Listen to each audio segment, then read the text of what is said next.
ቆይ ግን ቢኒ ምን ውስጥ ገብቶ ነው እያለች እየተጨናነቀች እያለ ስልክም በተደጋጋሚ ስደውልለት ስለማያነሳ ግራ ተጋብታለች። እናም ቁጭ ባለችበት ስልኳ ይጠራል። እሱ መስሏት በጣም ደንግጣ ትነሳለች። ነገር ግን እሱ አልነበረም፣ ሉሊት ነበረች። እቺ ደግሞ ምን አባቷ ፈልጋ ነው እጭ ትላለች። ነገር ግን የመሰላት ቢኒያም መስሏት በጣም ደስ ብሏት ነበር።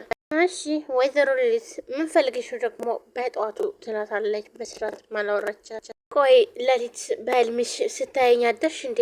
አይ እንደዛ እኮን አይደለም። ያው እንግዲህ እንደምታውቂው በባህላችን መርዶ የሚነገረው በጠዋት ስለሆነ ትላታለች። የምን መርዶ ነው? ስለምን መርዶ ነው የምታወሪው? ትላታለች። ደግሞ ያው እንደምታውቂው እዚህ ቤት ካሉት እኔ ነኝ ትልቅ እና ማስ ንገሪያት ተብዬ ነው ትላለች። ቆይ ስለምን እንደምታወሪው ምንድን ነው የምታወሪው? ትላታለች። ገኒም በጣም ትደነግጣለች። አንቺ ግን ስለምን መርዶ ነው የምታወሪው? አየሽ ይኸው የገንዛ ልጅ እንኳን አልነገረሽም ትላታለች። ገኒ በጣም ደንግጣለች። ከተቀመጠችበት ትቆማለች። ሴትዮ ቆይ ምን ሆነሽ ነው? በቃ የምትናገሪ ከሆነ ተናገሪ፣ ከዛ ውጭ ግን ዙሪያ ጥምጥሙን አትይዥ ትላታለች። ገኒም በጣም ትናደድና በቃ ለካ እንደዚህ መናገር እንደዚህ ጨንቃል እንዴ? ምን መሰለሽ ገኒዬ በቃ አለ አይደለ ብላ ሉሊትም አፏ ይተሳሰራል። ገኒም በጣም ደንግጣለች። ቢኒያም ስላልመጣ እናም ደግሞ ከሌላ ጊዜው ለየት ብሎ ስላመሼ በጣም ተጨናንቃለች። ቆይቺ ሰው ምን ልትነግረኝ ነው ብላ እሷ የምትነግራትን እየሰማች ነበር። ይኸውልሽ እኔ ልንገርሽ በቃ በስልክ ተደውሎ ቢኒያም እንደሞተ ተነገረን። እናም ያው እንግዲህ ልጅሽም ሰምተዋል። እናም አልነገረሽም። እኔ ልንገርሽ ብዬ ነው። በቃ እኔ ምንም ማድረግ አልችልም ትላለች። ገኒም ምን ትልና ባለችበት ስልኳን ትጥልና ትወድቃለች። ሉሊትም እንዴ ቆይ ምን እያልሽ ነው ሴትዮ? ሄሎ እያለች እሷ ግን ወድቃለች። ባዳ እኮ ባዳ ነው። አንድ ሰው እንኳን ምን ሆኖ ነው ብሎ ሊፈልገው የቻለ ሰው የለም ትላለች። ገኒ ግን እሷ አሰማትም። እንዴ ቆይ ምን ሆነች? ሴትዮዋ ሞተች እንዴ? አይ ብቻ በኋላ ላይ በእኔ እንዳያሳብቡ የራስሽ ጉዳይ ትልና ሉሊትም ስልኩን ትዘጋዋለች። ገኒ መዛ ወርቃለች። እናም ዳግም የለም። ምክንያቱም ገኒን አይዞሽ አይዞሽ ብሎ የሆነ ውስጥ ጤና አይደለም። የሆነ ነገር የሚሰማ ይመስለኛል እና የሆነ ነገር የተፈጠረ ነገር አለ እያለች ዳግም ስትለው አይበቃማዬ ምንም ነገር አይፈጠርም፣ ምንም ነገርም የለም።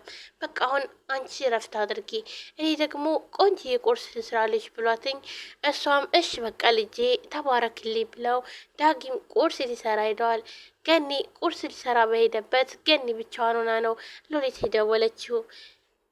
ሐኪም ቁርሱን ሰርቶ ጨርሶ ሲመጣ ገኒ ወድቃለች። በጣም ነበር የተነገጠው። የያዘው ምግብ ጥሎ ወደ ገኒ ነበር ሄደው። እናም ገኒን ምንድነው እናቴ ምን ሆንሽብኝ እያለ መጮህ ጀመረ። ኧረ ድረሱልኝ የሰው ያለ እያለ ስልክ እንኳን ተነስቶ መደወል አልቻለም። በጣም ነበር የደነገጠው። እናቱ እዛ ወድቃ ሲያትኝ በጣም ነበር የከበደው። ሴትም የራስሽ ጉዳይ እነ ለራስሽ ብዬ ነው እንጂ ብላ ዝም ብላታለች። ሴትና ታሪኩ አንድ ላይ ቁጭ ብለው እያወሩ ያለ በራቸው እንደተንኳኳ እናም በር እታችሁ ነው እንዴት እንደማይሰሙ ኤፍራታ ቆይ እናንተ እዚህ ሆናችሁ ነው እንዴ እማሰሙት በር እንደዚህ ሲንኳኳ ትላለች።